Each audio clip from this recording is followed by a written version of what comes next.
Asia के दूसरे सबसे बड़े रेड लाइट एरिया जो मुंबई में कमाटीपुरा के नाम पर जाना जाता है, जहां सरेआम चल रहे देह व्यापार के खिलाफ स्थानीय रहवासियों ने आवाज उठाई। स्थानीय रहवासियों का कहना है, देह व्यापार करने वाली औरतें रास्ते पे और लोकल मार्केट में आकर खड़ी रहती है। इससे स्कूल व कॉलेज से आने वाले बच्चे और शरीफ घर की औरतों का आना जाना मुश्किल हो गया है। रेड लाइट एरिया में आने वाले लोग कभी कभी स्थानीय रहवासी महिलाओं को भी गलत समझ लेते हैं। इस व्यवहार से कमाटीपुरा के स्थानीय नागरिकों को काफी परेशानियों का सामना करना पड़ता है। कमाटीपुरा के रहवासी एकता से रास्ते पे उतरे और रेड लाइट एरिया को ग्रीन लाइट एरिया में तब्दील करने की ठान ली। हम लोग को इतना प्रॉब्लम है कि हमारे बच्चे कॉलेज जब जाते हैं तो ये लोग उनके फ़ोटो उतारते हैं, फिर पता है आपको क्या एमएमएस बनाते, ये बनाते, इतना सारा यहाँ पर है कि बच्चे कॉलेज जाते, कुछ प्रोजेक्ट रहता है तो हम अपने बच्चों के फ्रेंड्स को हमारे एरिया में नहीं बुला सकते, क्योंकि वो लोग आते हैं फिर बच्चों का भी नाम खराब होता है, तुम लोग ऐसे एरिया में रहते हो, तुम लोग ऐसे एरिया में। हालांकि इनकी तादाद सिर्फ 1600 है और हम लोग रहवासी काफ़ी लोग हैं, फिर भी कुछ फ़ायदा नहीं हमारा, हमारी कोई सुनवाई नहीं। क्यों इनको अलग जगह नहीं दी जाती है, क्यों इनको यहाँ एरिया से हटाया नहीं जा रहा है? फॉरेन में तो होता है ना, क्या एक अलग जगह उनके लिए मुहिम करती, तो हम उनके लिए कह रहे हैं ना, हमारी गवर्नमेंट भी, हम लिया तो हमको हटा दें यहाँ से, हमारे लिए कोई अच्छी जगह बना दे, हम वहाँ चले जाएंगे। हम लोग चाहते हैं कि ये लोग, हम ये नहीं बोले कि इनको धंधा बंद कर दो, ये करे, ये जो करते हैं उनसे हमको एतराज़ नहीं है, लेकिन अपने घर के अंदर करे और एक जगह इनके सीमित कर दिए, वो इस इलाके में ही रहे। ये बाहर रोड पे आके हम लोग को परेशान करना, हमारा आना जाना दुश्वार हो गया है। यहाँ तक के इनके दलाल है, इनके ये है, ये लोग ने तो हम लोग को ऐसा लगता है कि हमको ऐसा लगता है हम खुद ये इनकी तरह धंधा करने लग गए, क्योंकि इनके बीच में से जाओ, इनके दलालों के बीच में से जाओ, कितनी मुश्किल होती है हमको शर्म आती है, हम मुंह छुपा के आते, पर इनको शर्म नहीं आती। अगर हम लोग इनसे लड़ते हैं या कुछ बोलते तो ये लोग कपड़े उठा लेते हैं, ये लोग कपड़े उठा, इनके जो दलाल लोग हैं वो लोग मारा पीटी के लिए आ जाते हैं। ये नहीं कि पुलिस कोऑपरेट नहीं करी, बहुत कोऑपरेट करी है पुलिस ने, लेकिन फिर भी उस सीमित तक के नहीं जहाँ हमको इत्मीनान मिले, ये लगे कि भाई हम अब सुकून में है। अभी तक के हमको सुकून नहीं मिला है, दिमागी सुकून नहीं है कि ये वैसे यहाँ से हट गई है। बस हम चाहते हैं कि ये लोग यहाँ से हट जाए और यहाँ इनके लिए कुछ अलग जगह कर दी जाए, या तो हमको अलग कर दो कहीं।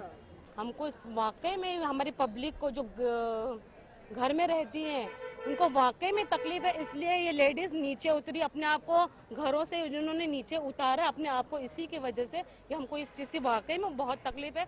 और हम ये चाहते हैं कि क्यों मीडिया प्रशासन इनको second largest district red light area से क्यों जानी जाती है, जबकि इनकी पॉपुलेशन 1500 है, हमारे यहाँ रेसिडेंट्स है 8000 लोग हैं।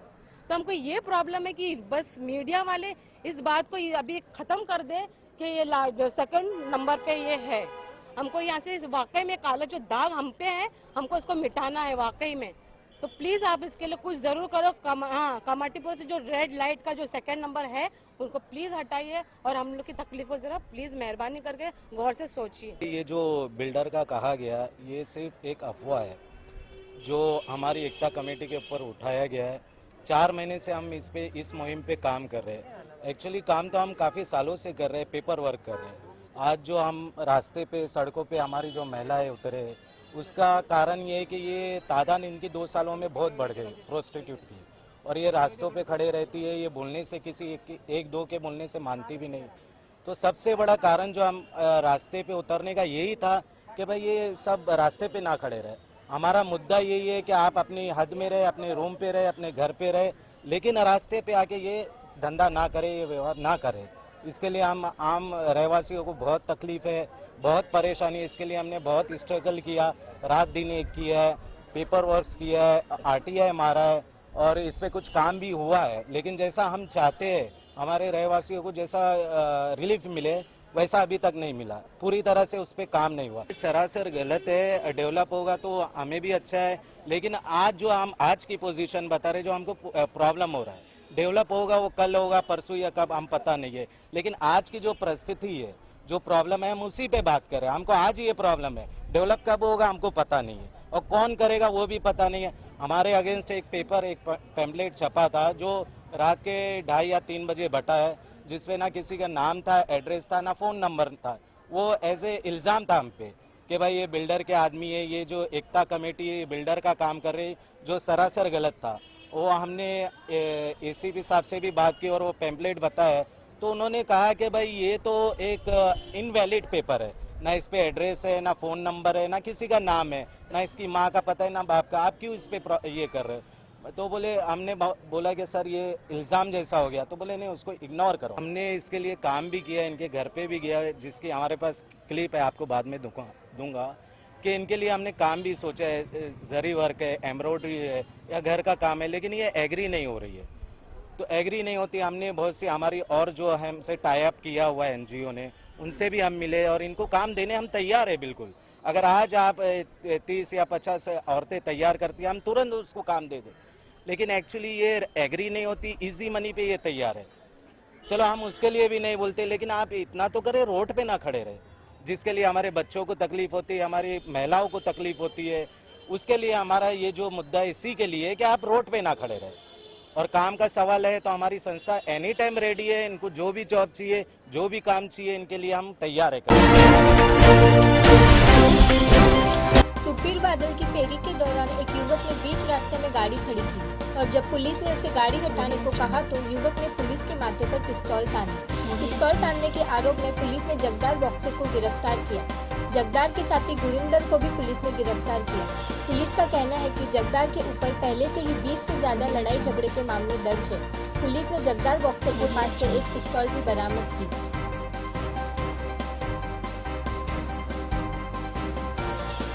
मानयोग कमिश्नर अमृतसर सिटी अमर सिंह चाल IPS अफसर दी हदायतां दे ਜਿਹੜੇ ਗੈਂਗਲਿਸਟਰ ਜਾਂ ਲੁੱਟਾ ਖੋਹਾਂ ਕਰਨੇ ਆਦਮੀ ਆ ਉਹਨਾਂ ਦੇ ਖਿਲਾਫ ਜਿਹੜੀ ਸਖਤ ਹਦਾਇਤਾਂ ਜਾਰੀ ਕੀਤੀਆਂ ਕਿ ਵੀ ਇਹਨਾਂ ਨੂੰ ਕਿਸੇ ਵੀ ਹਾਲਤ ਨਹੀਂ ਬਖਸ਼ਿਆ ਜਾਏਗਾ। ਉਸੇ ਦੌਰਾਨ ਇਹ ਜਗਤਾਰ ਸਿੰਘ ਬਕਸਰ ਆਪਣੀ ਗੱਡੀ ਤੇ ਆ ਰਿਹਾ ਸੀ, ਉੱਥੇ ਟ੍ਰੈਫਿਕ ਦੇ ਮੁਲਾਜ਼ਮਾਂ ਨੇ ਇਹਨੂੰ ਰੋਕਿਆ, ਮੁਸ਼ਕਿਲ ਕੀਤੀ, ਜਿਹੜਾ ਨੇ ਉਹਨਾਂ ਨਾਲ ਮਿਸਬਿਹੇਵ ਕੀਤਾ, ਉਹਨਾਂ ਦੀ ਡਿਊਟੀ 'ਚ ਵਿਘਨ ਪਾਇਆ, ਇਹਨੂੰ ਉੱਥੇ ਗ੍ਰਿਫਤਾਰ ਕਰ ਲਿਆ। ਇਹਦੇ ਕੋਲ ਇੱਕ ਨਜਾਇਜ਼ ਪਿਸਟਲ ਬਰਾਮਦ ਹੋਇਆ। ਇਹਦੇ ਨਾਲ ਇੱਕ ਮੋਨੂ ਨਾਰਲੀ ਸੀ ਜਿਹੜਾ ਗੱਡੀ ਸਮੇਤ ਉੱਥੋਂ ਫਰਾਰ ਹੋ ਗਿਆ ਸੀ, ਉਹਨੂੰ ਵੀ ਅਸੀਂ ਗ੍ਰਿਫਤਾਰ ਕਰ ਲਿਆ। ਇਹ ਜਗਤਾਰ ਬੌਕਸਰ ਇਹ ਆਪਣੇ ਗੈਂਗ ਦਾ ਮੁਖੀ ਆ। ਇਹਦੇ ਖਿਲਾਫ 20 ਦੇ 25 ਮੁਕੱਦਮੇ ਦਰਜ ਵੱਖ-ਵੱਖ ਥਾਣੇ ਦਰਜ ਆ। ਕੋਈ NDPS ਲੁੱਟਾਂ ਖੋਹਾਂ ਸਨੈਚਿੰਗ ਡਰਾਗੀ ਦੇ। ਇਹਨੂੰ ਅਸੀਂ ਅੱਜ ਪੇਸ਼ ਕਰਕੇ ਰਿਮਾਂਡ ਹਾਸਲ ਕਰ ਰਹੇ ਹਾਂ।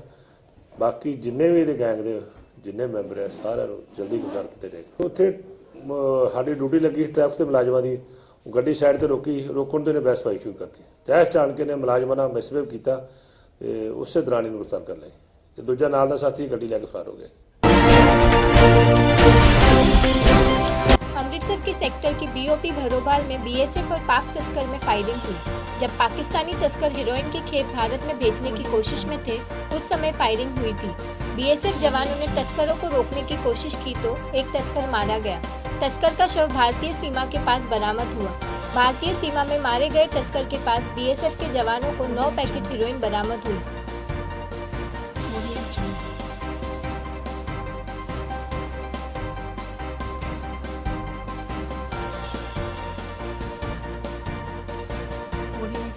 DIG सुमेर सिंह ने बताया कि खुफिया एजेंसीज की इनपुट उनके पास थी, जिसके बाद उन्होंने जवानों को मुस्तैद कर दिया और कहा कि BSF के जवानों के कारण तस्कर अपने मंसूबों में कामयाब नहीं हो पाए।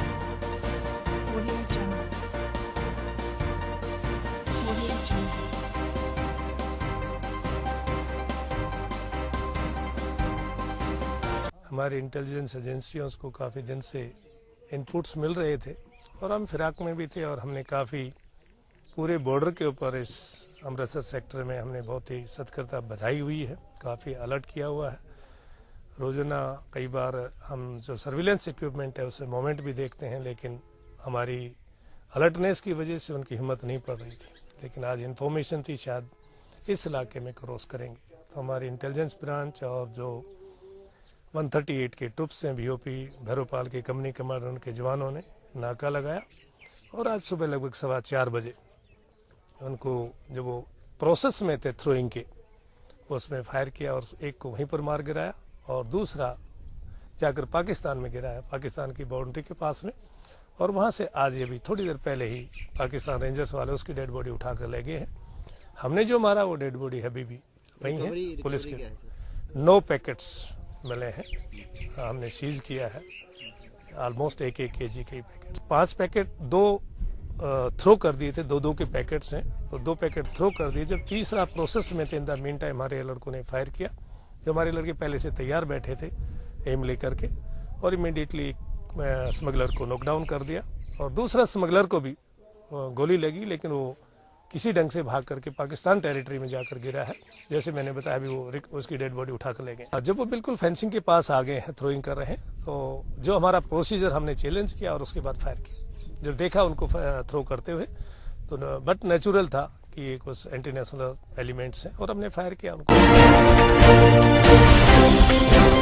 भारतीय सीमाओं पर होने वाली तस्करी, गोलाबारी और आतंकियों की घुसपैठ रोकने के लिए forum for awareness of national security ने सेमिनार का आयोजन किया, जिसकी अध्यक्षता आरएसएस की केंद्रीय कमेटी के मेंबर और फैन संस्था के मार्गदर्शक इंद्रेश कुमार ने की, जिसमें मुख्य तौर पर इस बात से जागरूक करना कि भारत के अंदर जो नशा बढ़ रहा है, औरतों की इज्जत लूटी जा रही है, हिंसा को बढ़ावा दिया जा रहा है, पॉल्यूशन बढ़ रहा है और जात पात जैसे मुद्दे हैं, इन सभी को भूलकर यह मानना चाहिए कि हम पहले भारतीय और एक इंसान हैं। इंद्रेश कुमार ने कहा कि केंद्र को ऐसी योजना शुरू करनी चाहिए कि सीमाओं पर नशा घुसपैठ रोकने के लिए यह जरूरी होना कि सीमा पर बसने वाले खुशहाल हो, वह पढ़े लिखे हो और उनके पास रोजगार होना चाहिए और सभी को मिलकर इस देश को मजबूत करने का संकल्प लेना चाहिए।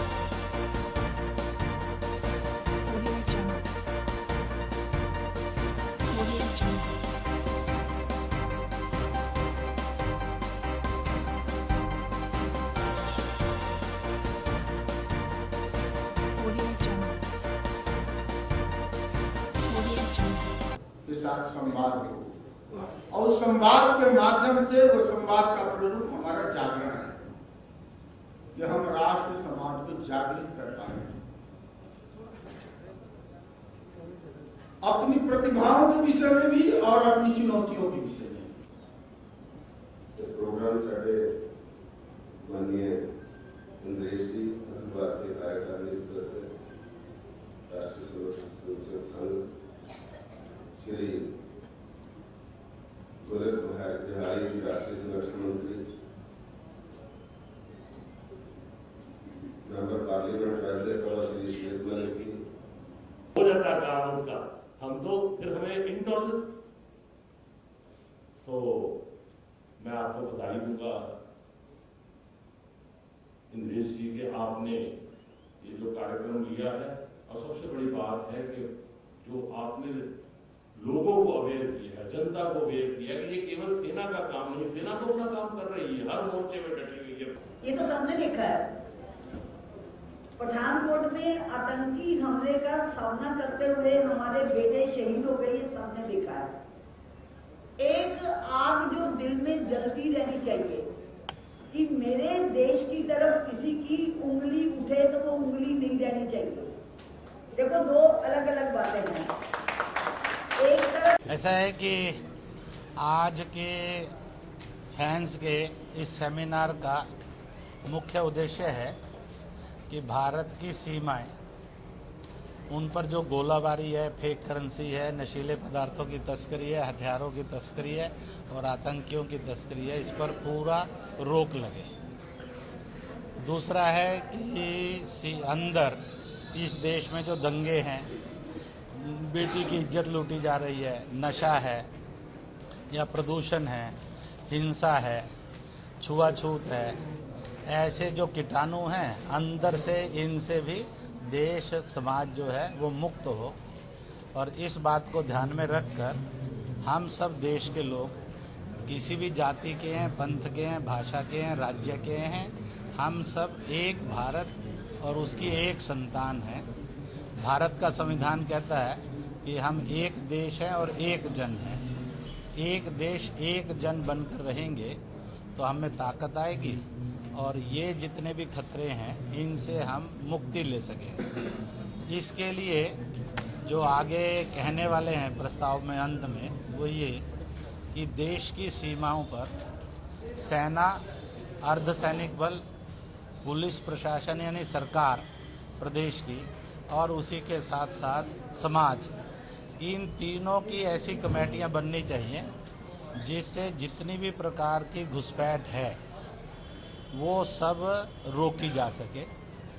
क्योंकि अगर नशा रोकना है, हथियार रोकना है, करेंसी रोकनी है, आतंकी रोकना है, तो सीमा पर एकजुटता सैनिक, अर्धसैनिक बल, प्रदेश सरकार और समाज की बहुत जरूरी है। दूसरा है कि सीमाएं हमारी पिछड़ी और कमज़ोर और अंधेरी ना रहें। वो शिक्षित हों, रोजगार युक्त हों, वो यातायात से अच्छी हों और वहाँ पर स्वास्थ्य के भी सब सुविधाएं मिलें। और ऐसा एक विकसित और शिक्षित और सुरक्षित सीमा के रूप में योजना भारत सरकार ने और प्रदेश सरकार ने करनी चाहिए। ज़रूरत पड़े तो इसका आयोग भी उन्होंने बनाना चाहिए। तो इस प्रकार से करते करते एक दूसरे पर दोषारोपण करने की बजाय सब मिलकर ये बैठकर सोचें कि कैसे इस देश के अंदर 1 इंच भारत घटे नहीं आगे और एक जन भारतीय निर्दोष दंगे में या हमलों में मारा ना जाए। ऐसा स्ट्रॉन्ग, प्रॉस्पर और सिक्योर्ड कंट्री बने, इसका संकल्प करने और इसका व्यापक जन जागरण करने के लिए आज की यह संगोष्ठी। अमृतसर के अनगढ़ इलाके में आयोजित एक समारोह के दौरान पूर्व स्वास्थ्य मंत्री लक्ष्मीकांता चावला ने नशे के कारोबार छोड़ने वाले 11 लोगों को सम्मानित किया। लक्ष्मीकांता चावला ने कहा कि नशे के कारण बदनाम अनगढ़ क्षेत्र में लोग जागरूक हो रहे हैं और उनकी संस्था लगातार लोगों को मुख्य धारा में शामिल करने के लिए जी जान से जुटी है। लक्ष्मीकांता चावला ने बताया कि लोगों को शहीद भगत सिंह के क्रांतिकारी विचारों पर आधारित नाटक दिखाकर देशभक्ति के साथ जोड़ा गया है। आजाद रंगमंच जालंधर के कलाकारों द्वारा प्रस्तुत इस नाटक को देखकर लोगों ने प्रण लिया कि वे देश की उन्नति व विकास में भागीदार बनेंगे।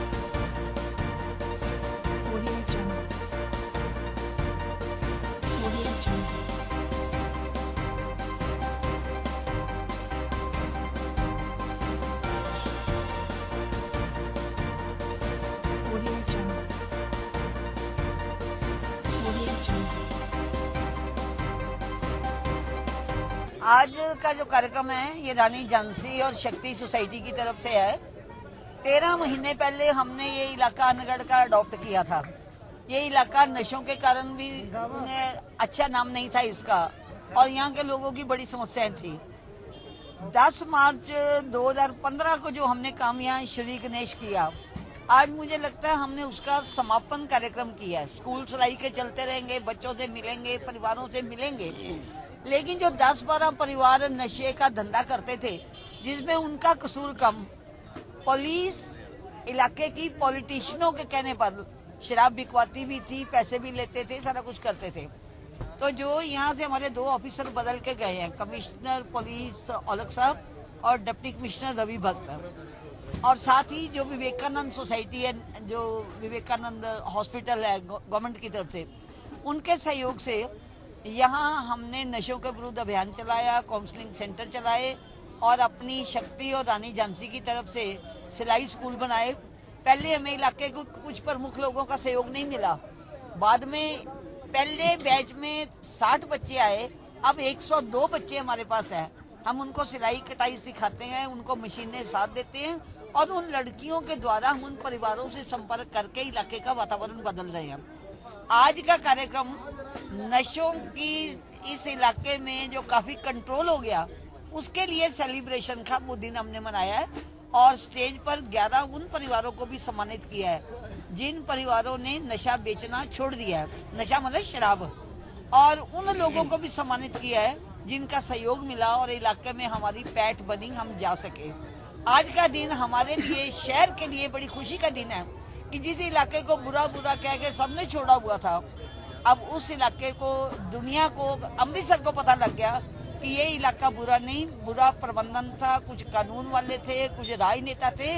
अब ये लोग बड़े आराम से जिंदगी जीते हैं और नशों से तौबा कर चुके हैं। जो कोई नशा बेचेगा उसको इलाके वाले खुद ही निपट लेंगे।